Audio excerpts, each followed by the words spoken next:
Donc, merci beaucoup pour l'invitation à partager une partie de ce grand projet. Et vous allez voir, travailler sur l'offre active de loisirs et de soutien à l'adaptation dans les foyers de soins et les résidences pour adultes n'est pas une tâche facile.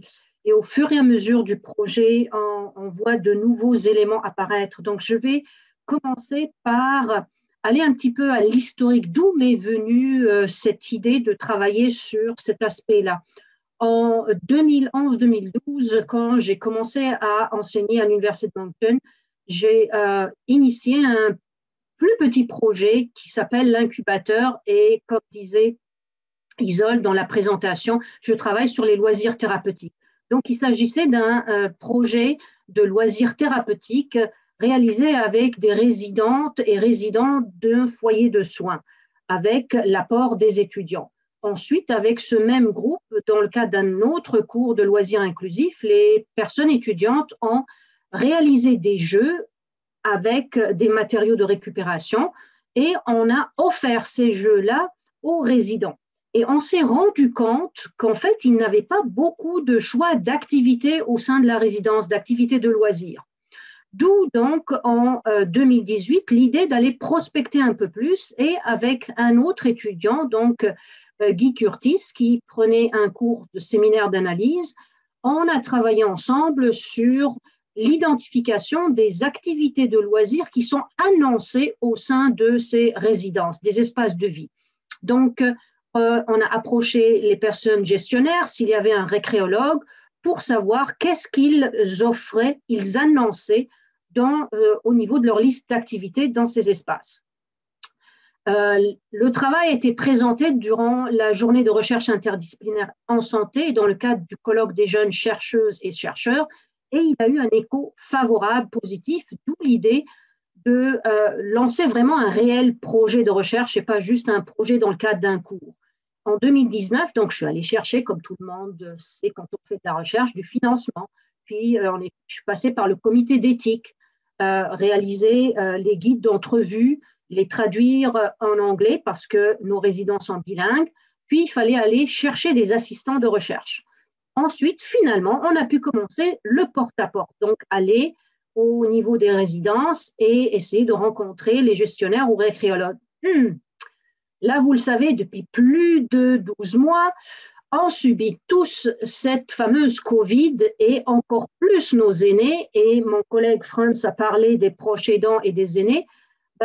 C'est cette population qui a souffert en silence énormément et continue à souffrir. Donc, on s'est dit, c'est pas possible, on ne peut pas interrompre un projet aussi important. Donc, on s'est lancé à des entrevues à distance pour garder quand même ce projet et continuer la recherche. Aujourd'hui, on est au stade de l'analyse des résultats préliminaires et donc c'est cela que je vais vous partager ici. Donc, juste un petit retour pour que vous ayez une idée en images et en couleurs, parce que j'adore les couleurs, moi, sur ce beau projet qui avait initié cette idée du projet actuel.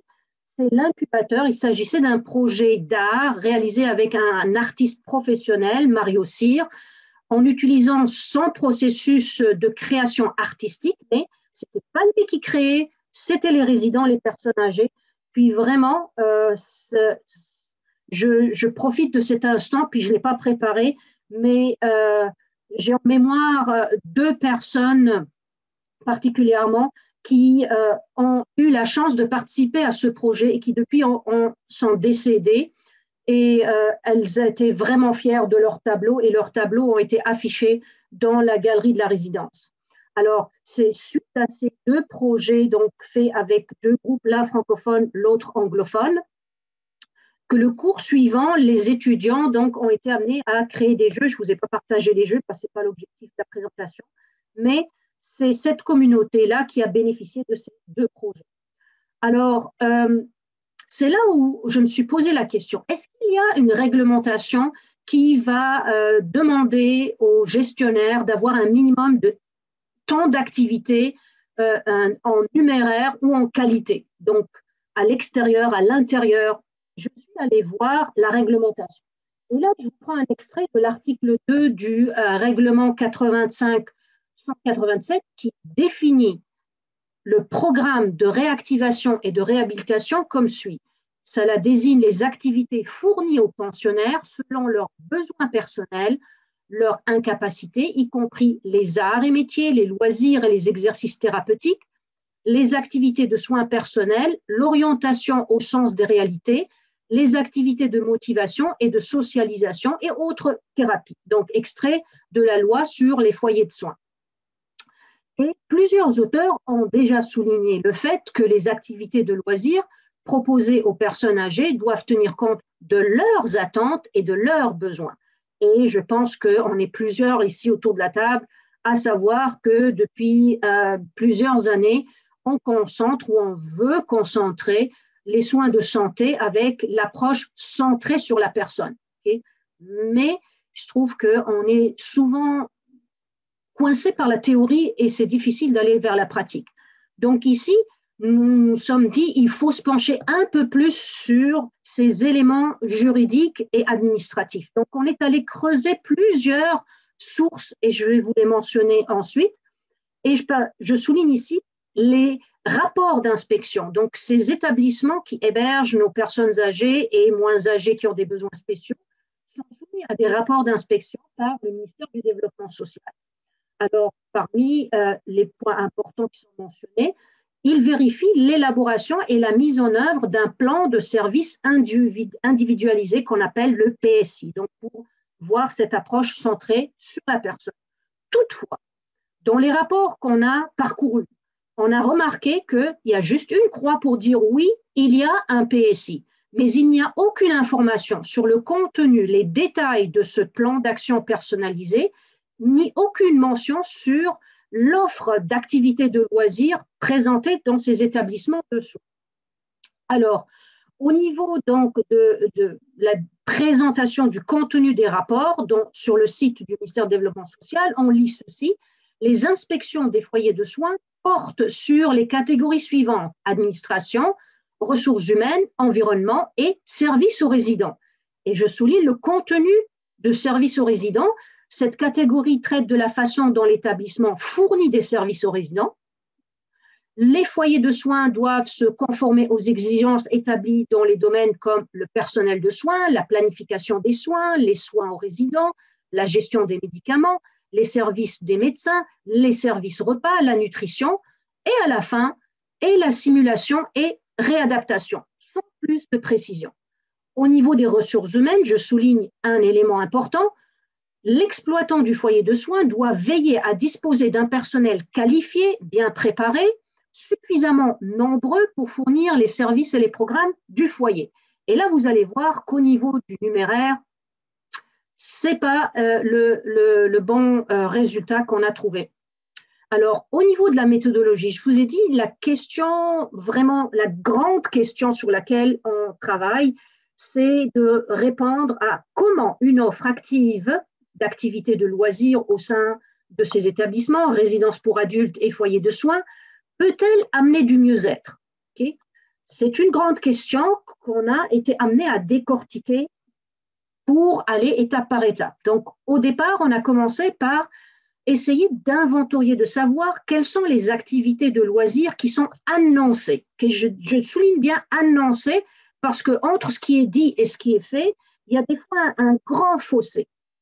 Alors, nous avons été contactés 48 résidences qu'on a pu inventorier, trouver sur les listes du ministère du Développement social, entre foyers pour résidences pour adultes et foyers de soins dans le Grand Moncton. Ça couvre donc la région Moncton, Dieppe et Riverview. Alors, on a contacté toutes ces personnes, enfin, c'est les gestionnaires, et 39,6% ont accepté et ont eu donc le temps d'avoir des entrevues avec nous, soit sur place, soit en mode virtuel. Alors, il faut dire que certaines personnes avaient initié un rendez-vous et malheureusement, on n'a pas pu l'avoir à cause des confinements successifs. Et il faut dire que c'était très, très délicat d'aller les solliciter par téléphone parce que tout le monde le sait. À ce moment-là, la première préoccupation des gestionnaires, c'est de s'occuper de leurs résidents et pas de participer à une étude et de nous donner leur temps en répondant aux questions. Donc vraiment ici, je tiens à les remercier pour le temps qu'ils nous ont donné pour répondre à notre questionnaire. Donc, on avait des entrevues semi-dirigées avec un guide d'entrevue préparé. On a rencontré soit la personne gestionnaire, mais en majorité, on mettait l'accent sur le récréologue ou la personne chargée des activités de loisirs. Franz vous le dit très bien. Nous, on a trouvé que 73,34% des personnes qui gèrent, qui sont récréologues, sont des femmes. Et seulement 26,67% étaient des récréologues. Donc, dans plusieurs établissements, il n'y a pas de récréologue, il n'y a pas de personne réellement en charge des activités de loisirs. C'est le gestionnaire qui va improviser ou dire c'est moi qui m'occupe de ça. Autre fait important, on avait une personne récréologue qui était en charge de superviser 3 espaces résidentiels différents. Donc, imaginez, on ne peut pas se démultiplier, on n'a pas encore trouvé cette formule magique pour être à 3 places en même temps, sauf avec ce fameux, comment on appelle, ces hologrammes. Mais je ne sais pas si la technologie est arrivée là pour l'animation d'activités de loisirs sécuritaires avec nos personnes aînées. Donc, notre étude est qualitative, mais aussi quantitative, parce qu'on essaye de trouver le nombre d'activités, etc. Donc, on a utilisé NVivo pour les analyses qualitatives et Excel pour les analyses quantitatives. Et je vous disais qu'on a dû faire un pas en arrière, comme pour bien mieux saisir la complexité de notre terrain de travail et de qui fait quoi quand au niveau des activités de loisirs offertes. Donc, on est allé voir ces différents documents officiels qu'on trouve sur Internet et on est allé chercher déjà qu'est-ce qui est défini, qu'est-ce qu'on explique, est-ce qu'on utilise le terme loisir, que veut dire déjà un foyer de soins par rapport à une résidence pour adultes, parce que c'était un petit peu vraiment complexe pour nous en tant que chercheurs. Et on a trouvé qu'il y avait une absence d'harmonisation au niveau des terminologies. Donc, comment se faire comprendre et comment se comprendre si dans les différents documents, on n'utilise pas les mêmes définitions et les mêmes termes. Donc, j'essaye déjà, moi, d'être concrète avec ce que je dis et donc de faire comprendre aux autres quelle est ma vision de la notion d'offre active, le mot-clé que j'ai mis dans le titre de ma communication. Alors, je me suis dit, avant d'inventer la roue, faisons un travail de recherche et voyons si d'autres n'ont pas déjà défini ce que veut dire une roue. Et j'ai trouvé que dans un travail réalisé par Drolet, Bouchard, Savard et Laforge pour le Consortium national de formation en santé, ils expliquent que pour eux, l'offre active, elle comprend une approche globale de planification, de prestation de services de santé. Elle tient compte de la diversité culturelle des patients ou bénéficiaires. Elle s'inscrit dans une perspective éthique. Elle met en place des mesures positives d'intervention aux besoins et elle vise à assurer la qualité des services et l'équité des bénéfices auxquels ont droit tous les citoyens. C'est clair, mais ça ne rejoint pas encore ma vision à moi en ce qui concerne une offre active au niveau des services de loisirs.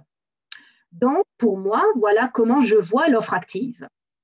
Pour ma part, l'offre active définit donc comme étant l'idéal, la situation qu'on voudrait vraiment voir, qui n'est pas difficile à atteindre, et vous allez le voir, au niveau théorique, je dis. Donc, c'est là où on présente et on explique à la personne âgée les choix d'opportunités d'activités de loisirs et leurs bienfaits. C'est-à-dire, je présente une activité et les bienfaits qu'elle peut avoir multiples. Ensuite, il faut qu'au niveau de cet échange, la conversation soit dans la langue choisie par la personne. Et aussi, il faut que la décision de se joindre à l'activité se fasse dans un cadre libre et que la personne puisse proposer d'autres activités et se dire, vous me proposez ça, mais moi, je souhaiterais plutôt faire ceci. Est-ce que vous pouvez m'aider à réaliser l'autre activité? Que la décision finale de se joindre à une activité de loisir par nos personnes âgées se fasse et soit prise d'une façon éclairée.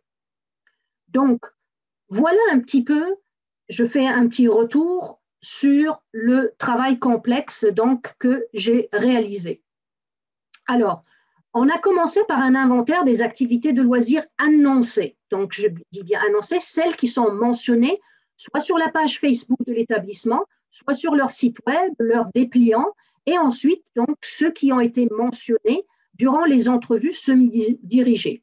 On a ensuite constaté qu'il y a une grande disparité entre les établissements, tant au niveau des activités de loisirs qu'au niveau de la présence ou pas d'un récréologue, et je vous avais donné les chiffres tantôt. Donc, Selma, oui, je te prierai de terminer en 1 minute, si possible. je vais être très, très rapide. Donc, ça nous a amené à aller au volet juridique administratif et l'option est de pouvoir interroger nos aînés pour voir quels sont leurs avis. Alors, je vous montre rapidement, c'est pas facile, il y a plusieurs angles à voir. Actuellement, nous sommes au niveau, donc ici, de l'index d'activité qu'on a identifié. On essaye de voir qui offre quoi, quand, comment, avec qui, pourquoi, combien de temps, combien de fois par semaine, par mois. Mais ce n'est pas suffisant. Il faut voir quelle est la place aussi du ministère du Développement social, mais aussi des autres organismes municipaux, fédéraux, provinciaux qui peuvent collaborer à la dynamisation des activités de loisirs au sein de ces espaces, entre guillemets, privés, mais qui peuvent être aussi des espaces communautaires. Il faut tenir compte de la place de nos aînés et leur avis, des organismes communautaires, mais aussi, comme le disait bien France, des proches aidants, de la famille. Qu'est-ce qu'elle peut faire? OK, je vais très, très vite, Isolde. Bingo, j'ai trouvé la réponse. Non, je n'ai pas trouvé la réponse encore. Mais oui, le bingo, c'est l'activité de loisirs phare qui est offerte à presque 90% des résidences qu'on a interrogées, mais ce n'est pas l'activité préférée des résidents et nous avons pu en interroger certains. Malheureusement, l'activité qui aurait pu intéresser plus de personnes n'est offerte que par 37% environ et c'est les séances thérapeutiques, la zoothérapie, la musicothérapie et autres. Donc, vous vous souvenez du fourre-tout un petit peu de la diapo précédente? Bien, c'est vers ceci qu'on voudrait aller, vers une harmonisation de la collaboration, des échanges pour avoir donc des échanges complémentaires, riches et enrichissants dans notre communauté avec toutes les ressources qu'on a. On a des ressources. Donc, et impliquer nos personnes âgées, leur demander ce qu'ils veulent dans un environnement humain et naturel, sain et agréable pour le mieux-être de toutes les personnes. Nous avons les moyens d'y parvenir, mais avons-nous la volonté de le faire? C'est avec cette dernière question que je finis ma présentation. Voici quelques références. Merci de votre attention. Nous sommes toutes et tous concernés. Nous sommes les aînés aujourd'hui, selon nos âges, mais nous sommes certainement les aînés de demain. Merci pour votre attention.